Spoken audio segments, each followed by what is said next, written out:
intervenir. Et à un moment donné, beaucoup ont plaidé pour la création d'une fête. Pour la création d'une fête unique. La fête des parents. Après la Grande Dépression, les commerçants ont commencé à annoncer la fête de Père comme un deuxième Noël pour les hommes ayant des enfants. Ils vendaient des tout, des pipes, des tabacs, de clubs, au golf et au chapeau. Ce n'est qu'en 1972, 58 ans après l'officialisation de la fête de mère, que la fête de père est devenue une fête nationale. Aujourd'hui aux États-Unis, la fête de père est célébrée le troisième dimanche du mois de juin, comme en France.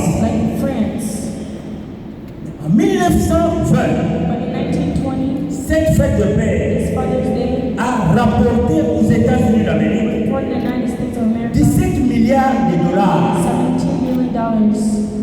Frères et sœurs, cette fête de père, ça ne peut pas passer inaperçu.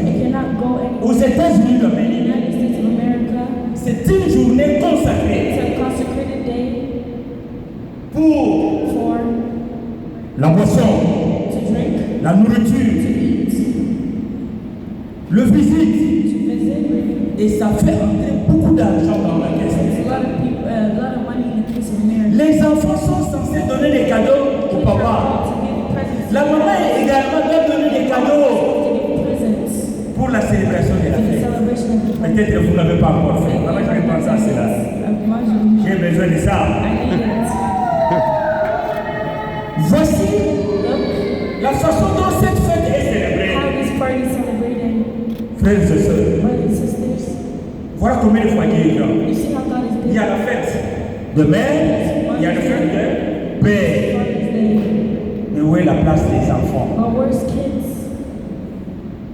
C'est notre thème et c'est par là où nous allons commencer pour conclure. La responsabilité des parents. Nous venons de voir avec vous. Chers amis, se marier, c'est pas mal. Se divorcer, c'est pas mal. Mais pourquoi nous nous sommes mariés? Dans quel foyer il n'y a pas de problème? L'évangéliste a été ici. Il nous a prêché la famille des Cornets. Croyez-vous que chez nous il n'y avait pas de problème? Mais il faut savoir régler les problèmes. Nos parents, nous, avaient connu aussi des problèmes. Mais si tous avaient l'intention de divorcer comme toi, comme moi, quel serait ton sort? Quelle est la responsabilité des pères vis-à-vis de sa progéniture? Ce n'est pas seulement mettre au monde. Les enfants ne sont pas les serpents. Ils doivent se débrouiller la vie. Quels type de parents nous sommes? Vous avez donné 3-4 enfants. Vous abandonnez l'enfant. Vous cherchez une autre copine pour faire des enfants. My God. Quel type de parents nous sommes? Non, les enfants ne sont pas des serpents. Les enfants ont besoin de l'éducation. Mais où ils doivent avoir de l'éducation? Frères et sœurs, la révérende sœur Betty Brook, une sœur italienne, une religieuse catholique, en 1972, a fait une observation en RDC. Elle s'est rendue compte qu'il y avait trop d'enfants sans papa. Alors que mon papa dit, il va dans ma carte, Mobutu said there's no Mais pourquoi nous laissons vos charges des adeptes dans les familles d'autrui? Tu laisses les gens qui se comportent comme toi dans une famille et tu cherches une autre femme. Tu feras toujours le même. La première des choses, il faut éduquer l'enfant. Nous sommes aux États-Unis d'Amérique. Ceux qui nous voient pensent que nous sommes au paradis. Suivons très bien les milieux éducatifs. Selon les scientifiques, l'enfant doit avoir l'éducation dans 5 milieux différents. Premièrement, la famille, c'est dans la maison. Dans la maison. Deuxièmement, à l'église, là où nous sommes. Frères et sœurs, amenons les enfants à l'église. Initions les enfants à aller à l'église. L'église va donner quelque chose de meilleur pour vos enfants. Nous suivons l'exemple de Corneille. Troisième milieu éducatif, c'est l'école. Quatrième milieu éducatif, c'est le média. Lorsque je parle de médias, on voit la télévision, on voit la radio et les réseaux sociaux. Cinquième milieu, c'est la rue. Oh, frères et sœurs, parmi les 5 milliers, aujourd'hui aux États-Unis, les enfants sont exposés. Il n'y a pas une garantie pour se dire que les enfants seront nos béquilles. À la maison, là où les enfants doivent bénéficier de l'éducation. Toi, papa, tu es démissionnaire.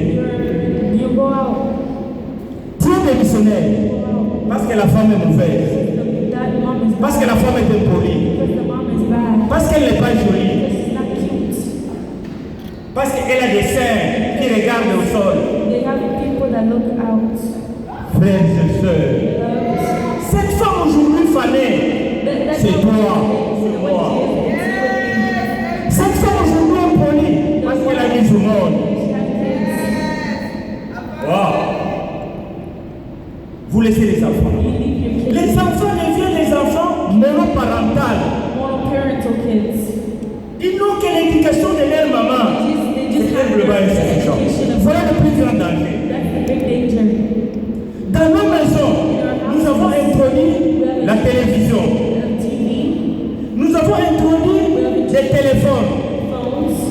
Frères et sœurs, à travers la télévision, les enfants suivent pas seulement de bonnes choses, même des histoires que vous n'allez pas supporter.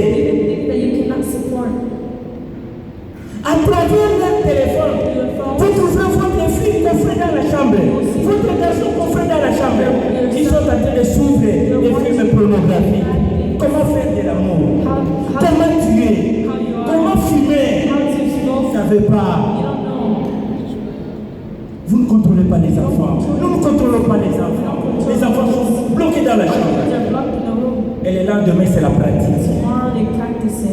Et le lendemain, c'est la pratique. Voilà l'échec des parents. Voilà notre échec. Nos béquilles sont dégoûtés. Frères et sœurs, pour que les enfants ne deviennent intimes, ce n'est pas fait des choses. C'est un problème très sérieux. Un problème très sérieux. Voilà, la rue est entrée même dans la maison.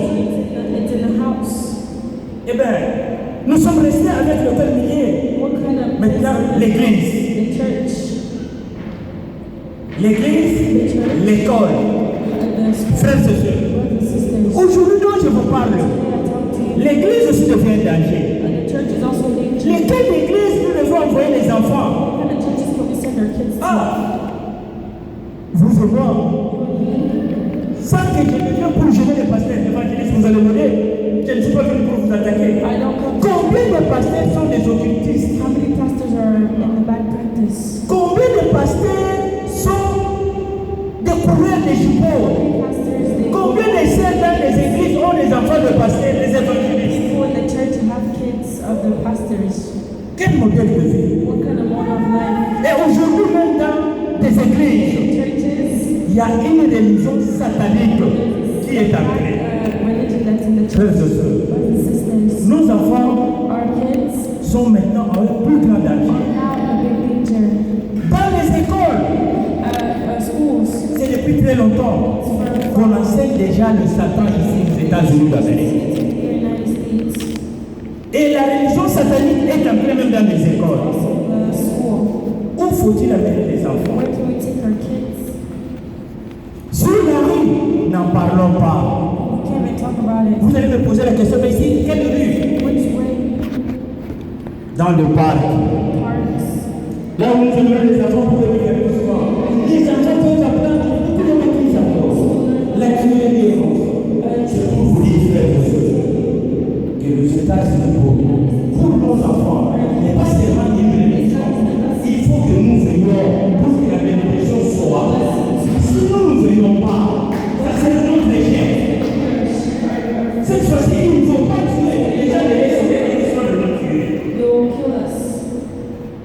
La responsabilité de l'être, c'est de la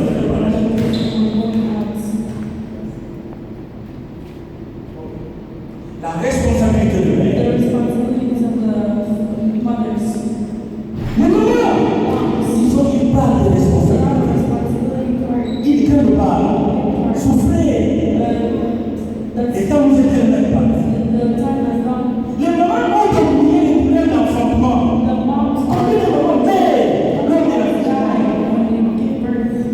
Il meurt pas pour l'enfant et sa soeur. Il meurt pas pour sa mère. Mais il meurt pour son enfant.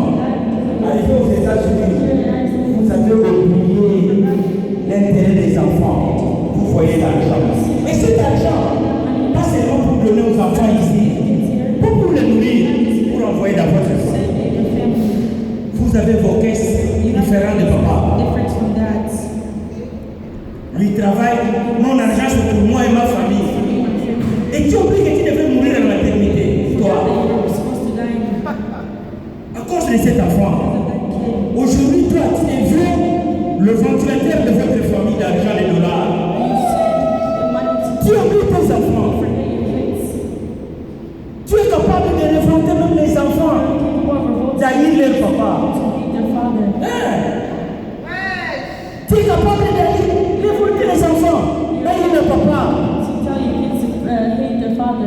Chers amis, il est difficile. Très difficile.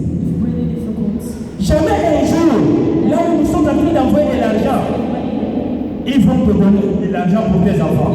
Ils ne le feront pas. Pensez à nos enfants. Pour clôturer, nous aurons le temps de vous en parler. Il faut avoir un cœur. Le mariage, il faut avoir un cœur.